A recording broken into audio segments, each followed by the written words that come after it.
of The Prophet, an audio book by Phoenix Rising. Prologue. In this year of our Lord, 2087, it has been decided by the council of our community that it's time for us to remember the history, that which got us here. As part of this here endeavor, I have been chosen to be a facilitator for a new group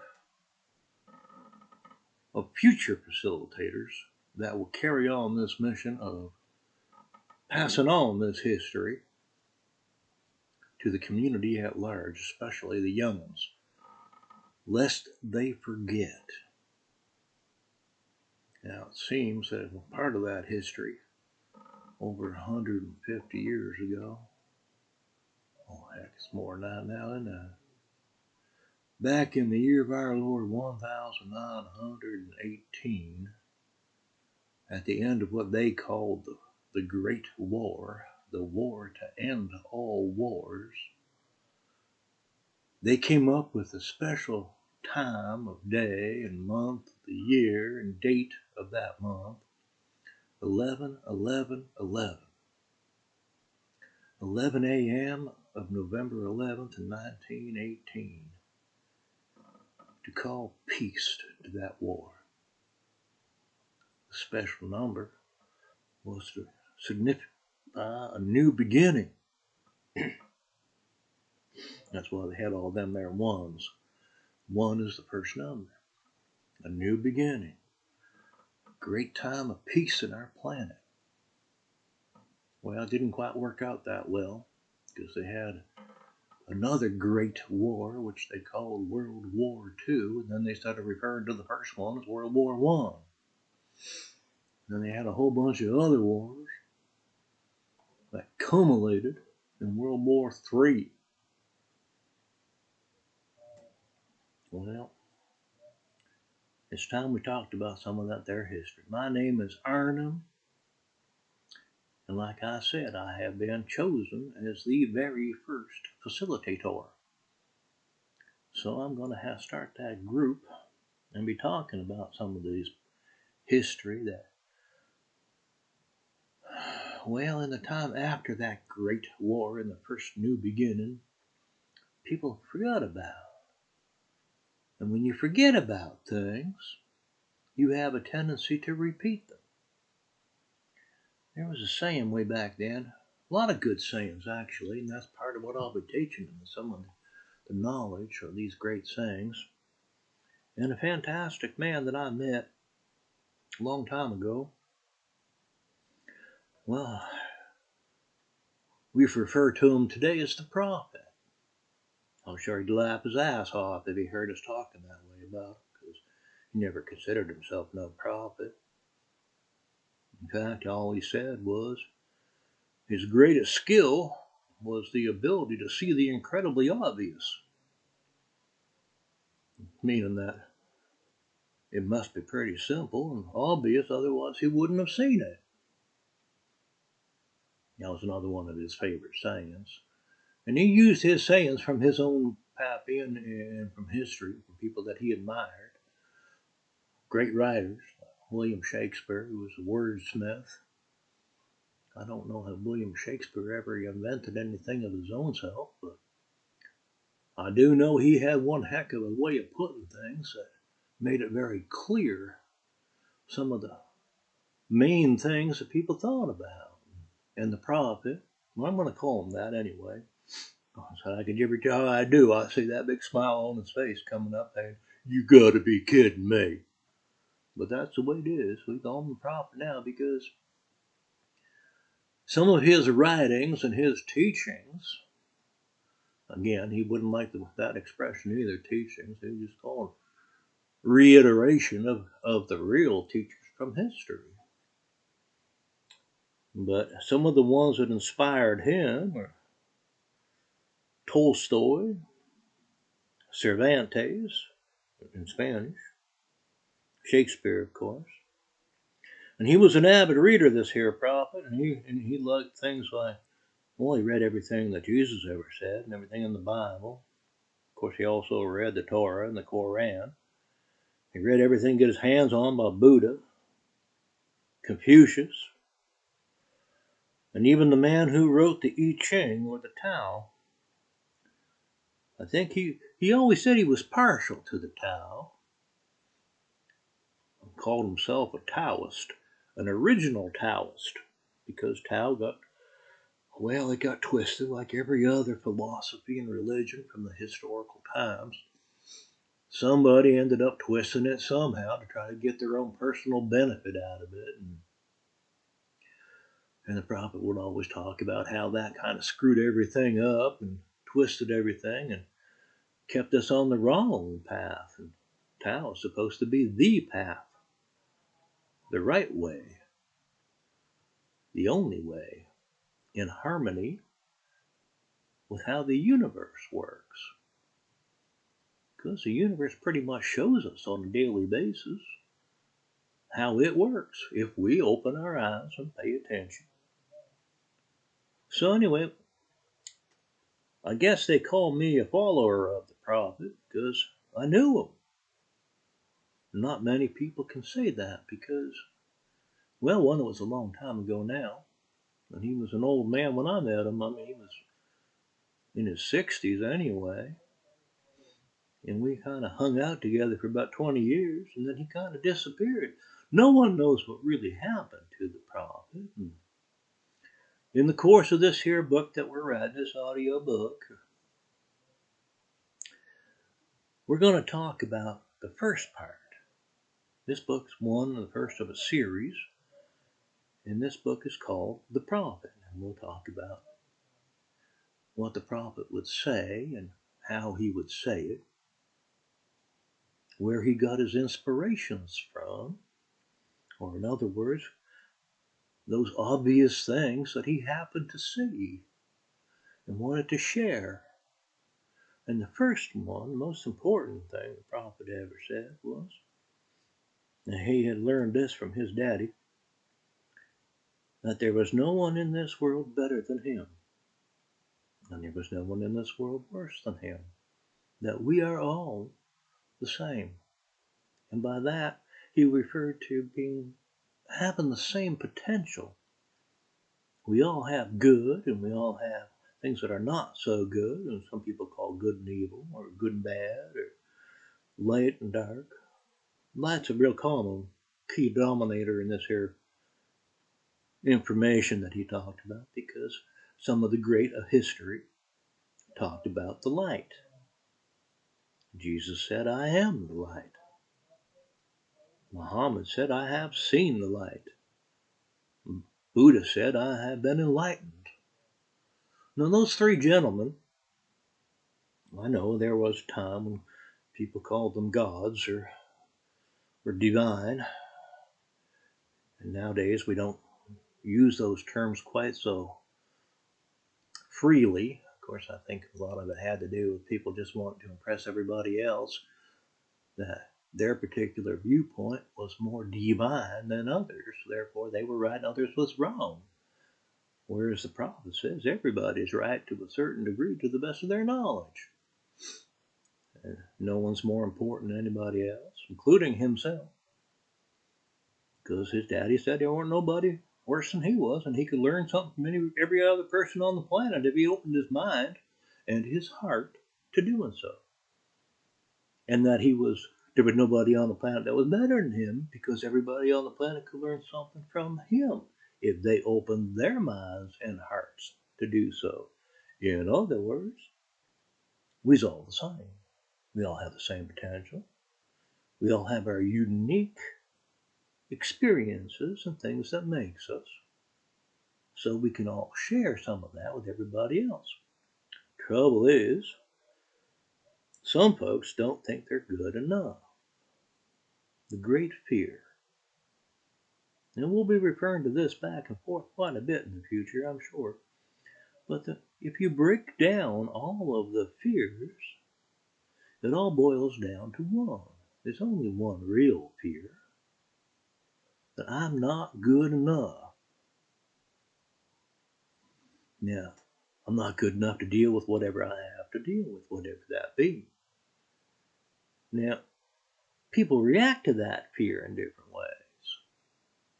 Some folks, because they don't think they're good enough, they try to demonstrate to everybody else through words or actions that they're better than everybody else to try to compensate or overcompensate for that fear.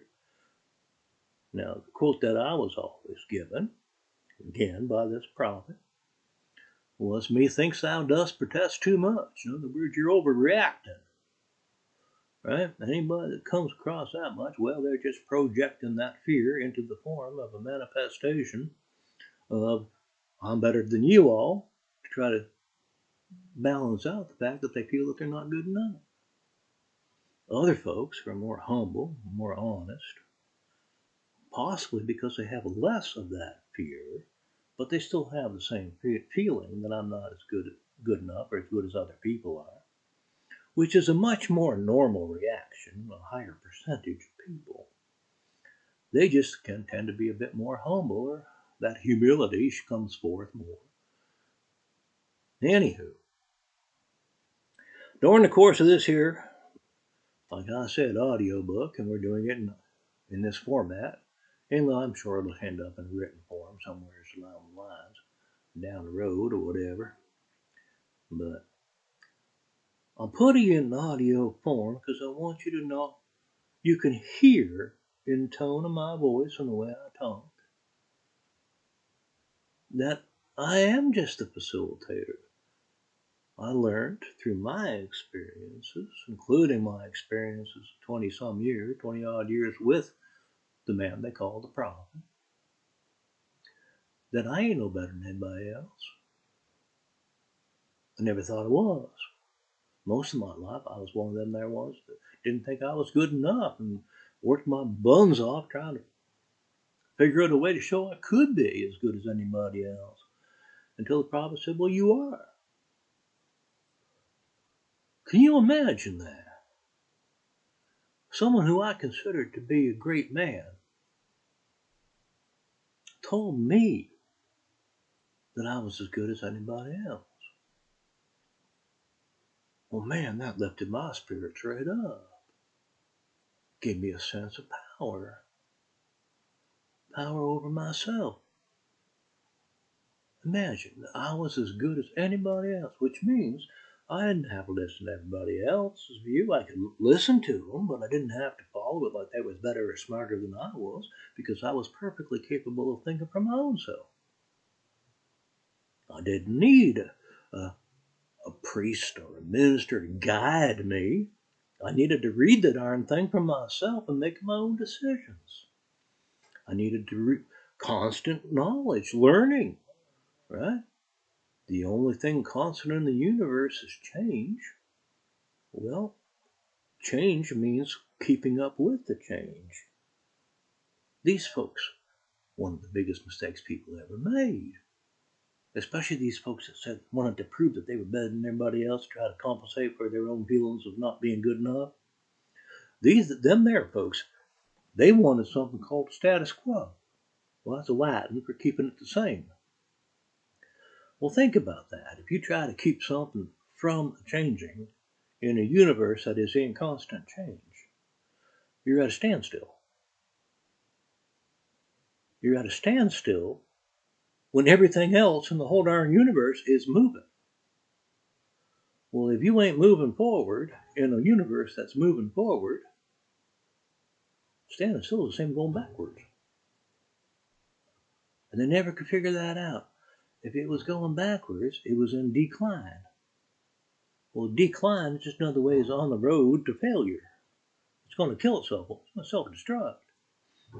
And these folks that spent their entire lives and fortunes to try to maintain the status quo because they thought they had a situation that proved, beyond any shadow of doubt in their own damn lives, that they was better than anybody else because they really felt that they weren't good enough. I mean, it's kind of ironic when you think about it. So by learning from history, here's another one. That was another one of the great ones that he was always talking about these ones, and he loved these ones. This one here was those who refuse to learn from history, not the who don't learn from history, but who refuse by choice to learn from history and the mistakes of others,